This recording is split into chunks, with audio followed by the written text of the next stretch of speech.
τυραμισό. Κοίταξε Φλόρα, επειδή είχα ένα δύσκολο βράδυ με τον οικογενειακό μου φίλο, θα σε παρακαλούσα να αποσυρθείς στα δωμάτια σου και να βγάλεις το σκασμό. Μπορείς και να πεθάνεις φυσικά, που θα ήταν και προτιμότερο. Λοιπόν, για να τελειώνουμε, εμένα αυτά τα σούρτα φέρτα με οικογενειακούς φίλους δεν μ' αρέσουν καθόλου. Ναι. Κατάλαβες? Και τίποτα άλλο δηλαδή, να το σφυρίξουν και στο μένιο και να ψάχνομαι. Δεν κατάλαβα, κουμάντο στο σπίτι μου. Αλλά ξέρω γιατί τα λες αυτά. Γιατί ζηλεύεις. Πάντα σου με ζήλευες. Γιατί εγώ στις μέρες μου έκανα πολλά κεφάλια να γυρίσουν. Στομάτια να δεις. Λοιπόν, για να είναι ευχάριστη και χωρίς προβλήματα η παραμονή σου εδώ, θα ξυπνάμε στις 7:30. Το πρωινό δεν θα σερβίρεται πέρα από τις 8:30. Μεσημεριανό, κυρίως λαδερό, κρέας μόνο 2 φορές την εβδομάδα, ποτέ Παρασκευή, θα σερβίρεται στις 1. Ύπνος μέχρι τις 4. Μετά έχει μικρούτσικο, αυτό προαιρετικό. Το βραδινό, το οποίο θα συναποφασίζουμε εμείς οι δύο, θα το ετοιμάζει η κομμουνίστρια. Μετά έχει Ευαγγελάτο, αυτό υποχρεωτικό. Άντρες, παρακολούθαμε, ποτέ μετά τις 9:30. Να κοπούν τα πολλά τηλέφωνα, γιατί τα πολλά ντρουντρούν με πονοκεφαλιάζουν και θα... Θα σε σκοτώσω! Αυτό είναι. Έφτασε το τέλος μιας άχρηστης ζωής. Άσε μωρή τις ταυζανιές και πάρ' το απόφαση. Εγώ εδώ θα μείνω. Εξάλλου, με χρειάζεσαι. Ναι, σε χρειάζομαι Φλόρα, ούτε τώρα, ούτε αύριο, ούτε ποτέ. Α, μην το λες, μην το λες. Όλο και κάποιος θα χρειαστεί να πλύνει το μνήμα στα 40. Για χάρη Χρυσό μου, που κάνουν έργα στον Κιάδα. Μαρούσκα, 2 ντράι. Λάβετε, φάγετε, τούτο μου εστί το σώμα, το υπερημό. Σήκω. Σήκω μορκολασμένη, θα αρχίσουμε στην εκκλησία. Τι πράγμα? Σήκω μωρή αντίθρησκη, σήκω. Θα σχολάσει η λειτουργία. Δεν έχει λειτουργία after. Ακούστε χριστιανοί, τι να έρθει. Αλλά έννοια σου και θα το στρώσω εγώ αυτό το σπίτι. Θα έρθει ο Χριστός εδώ μέσα. Ο Χριστός να έρθει, εσύ να φύγεις. Πάρ' την Χριστέ μου, πάρ' την κοντά σου. Η ώρα της είναι άλλωστε, δεν θα την αδικήσεις. Σήκω μωρή βλάστημη που είσαι να πατήσεις την εκκλησία από το γάμο σου. Φύλακα την επόμενη για την κηδεία σου. Και τώρα δρόμο και κλείσε και την πόρτα. Σήκω μωρή πας και προλάβει να ξομολογηθείς κιόλας ευκαιρία. Θα εξομολογηθώ το φάλο σου, κάτσε καλά.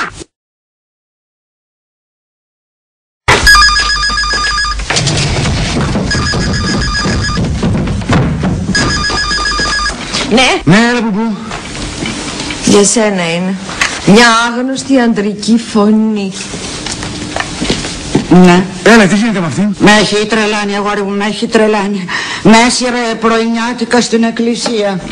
Ναι, και εκεί που περίμενα να τελειώσει ο παπάς κουτλώντας από την ίστα, αρχίζει και αυτός ο χριστιανός του κήρυγμα. Αλήθεια Κωνσταντίνε, το ξέρεις εσύ ότι μιλάνε οι παπάδες μετά τη λειτουργία? Εντυπωσιάστηκα. Άρχισα λοιπόν να μιλάει για την αμαρτία και την έκκληση των ηθών. Και να σου να με σκουντάει η φαλκονέρα και να μου λέει: για σένα τα λέει, για σένα τα λέει. Θα έπρεπε να ντρέπεσαι. Και άλλα τέτοια χωριάτικα. Να κοιτάει ο κόσμος προς τη μεριά μου. Και εκεί που τους εξηγούσα ότι είναι η τρελή της οικογένειας και τη βγάζουμε κάθε Κυριακή από το ίδρυμα να φάει ένα πιάτο σπιτικό φαγητό, αρχίζει: αν έχεις το Θεό σου, να μιλάει με τον παπά στον Άβωνα και να με δείχνει και να του λέει: σ' αυτήν πέστα, σ' αυτήν πέστα. Και να μου ζητάει ο παπάς να εξομολογηθώ. Και να έχω και από δίπλα κάτι παλιόγερους να μου βάζουν χαρτάκια με τα τηλέφωνά τους στις τσέπες. Ρεζίλη σου λέω, ρεζίλη. Κατά τα άλλα πώς περνάτε? Αν εξαιρέσεις τα βία σχέδια δολοφονίας που καταστρώνουμε με τη Μαρούσκα, καλά περνάμε. Ναι. Όλα εγώ πια πρέπει να τα σκέφτομαι. Ναι, σε κλείνω τώρα, τα λέμε αργότερα. Πού το πας στο κάτω, χρυσή μου? Εδώ είναι η θέση του, εδώ θα μείνει. Δεν θα είσαι καλά που θα ξυπνάω κάθε μέρα και θα βλέπω τα μούτρα του. Δεν τον τύψεις μόλις ζωντανό, τι με τον πεθαμένο. Στολή δίνει η φωτογραφία του. Αρκετά με στόλισε όσο ζούσε. Αλλά ξέρει γιατί δεν το θες, Μερή? Για να μην σε βλέπει να κυλιέσαι στην αμαρτία με όλα τα αρσενικά 18 και άνω. Δεν σε πνίγω, μωρή. Δεν σε πνίγω, γιατί θέλω να είμαι έξω στην κηδεία σου να μοιράζω 10.000. Σας θέλω. Κοίτα, αγόρι μου, ξέρω πως δεν μπορείς να κρατηθείς, αλλά προσπάθησε. Κάνω και τίποτα άλλο. Έλα να το συζητήσουμε. Εμένα δεν μου αρέσουν τα πολλά λόγια. Η μόνη ερώτηση που κάνω στις γυναίκες που θέλω είναι τι ώρα θα γυρίσει ο άντρας σου. Εσείς άντρα δεν έχετε, οπότε... Μα τι θες επιτέλους από μένα, αγόρι μου, είναι και φαλκονέρα μπροστά. Αν σας ζητούσα ένα φιλί... Τόσο νέος και τόσο ολιγαρχής.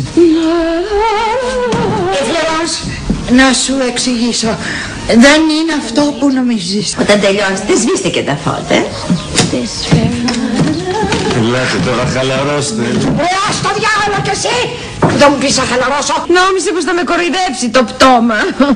Εγώ κάτι τέτοια σαν τη χείρα τις βάζω για κάπαρη στη σαλάτα μου. Φλωράνς, να δείξουμε τον ανθρωπισμό μας.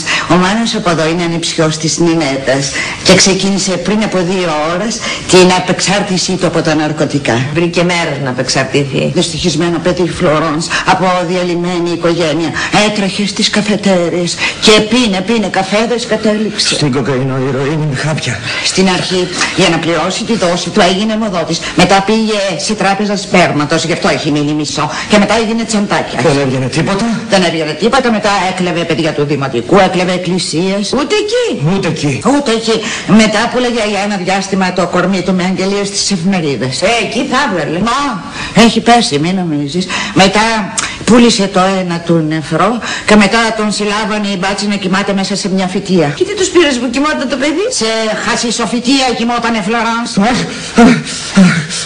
Δεν νιώθω καλά. Κρυώνω. Δεν ήμουν, τι άλλο να κάνω. Όλα τα έκανα. Όλη τη νύχτα μάτι δεν έκλεισα. Ούτε εγώ, Χρυσό μου, ούτε εγώ. Τι να χτυπάω την πόρτα, τι να μπαίνω το παράθυρο να την τρομάσω, τι να σπάω πιάτα στην κουζίνα, τι να φωνάσω το λικάνθρωπο. Τίποτα. Δεν μπορώ, κουράστα. Ούτε στην απεξάρτηση δεν πέρασα τέτοια κόλαση. Χάρισμά σας τα λεφτά, εγώ φεύγω. Σε παρακαλώ, Χρυσό μου, μην μου το κάνεις αυτό να χαρείς τη δόση σου. Λίγο ακόμα και θα φεύγει. Μα τι λεφτά που λέτε τώρα, η γυναίκα είναι μουλάρα αναισθησίας. Θέλεις παλικάρι μου? Άντε στο καλό. Να περνάς πότε να τα λέμε, να σου δίνω και το ταβοράκι σου. Πάντως μια χαρά σε βλέπω σήμερα, μια χαρά. Κωνσταντίνε, αγόρι μου, με χάνετε και δεν είμαι και πλήρης ημερών και έργων. Τι έγινε πάλι μου? Θέλει να με πεθάνει, είναι πλέον προφανές. Θέλει να με πεθάνει. Έχει μπει μέσα της το πνεύμα του πατέρα σου. Νιώθει μοναξιές, φαίνεται εκεί πάνω ο άτιμος και με θέλει κοντά του. Να τον βλέπω να με κερατώνει και με τα χερουβίμ. Ηρέμησε μου, ηρέμησε, έλα. Ωραία, πες μου, τι συνέβη? Ξύπνησα το πρωί και εκεί που έβριζα τη μαρούσκα που μου έκαψε το μπέικον, βλέπω μπροστά μου έναν παπά.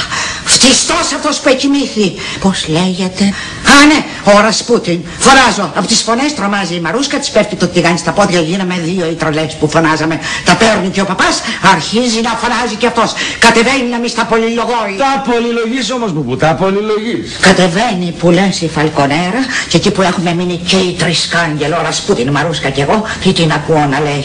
Εδώ, πάτερ μου, εδώ θα έρθουν οι πιστές σου να προσκυνήσουν το Άγιο Σκήνομα. Ποιο Άγιο Σκήνομα? Τολμώ να ρωτήσω και τι ακούω. Αυτός ο τρεγό παπάς, ένας διαγραμμένος από την Ιερά Σύνοδο, ένας τρελοβασιλικός, πήγε και βρήκε, λέει, τα οστά της Φρυδερίκης. Και θα έρθουν στο σπίτι μου να τα προσκυνήσουν από Μαρκιαζίνη μέχρι Γιώργαλα. Ακούς, αγόρι μου, Γιάφκα έχουν των βασιλικών, το σπίτι της Μανούλας. Εντάξει που έχεις, κατάλαβα.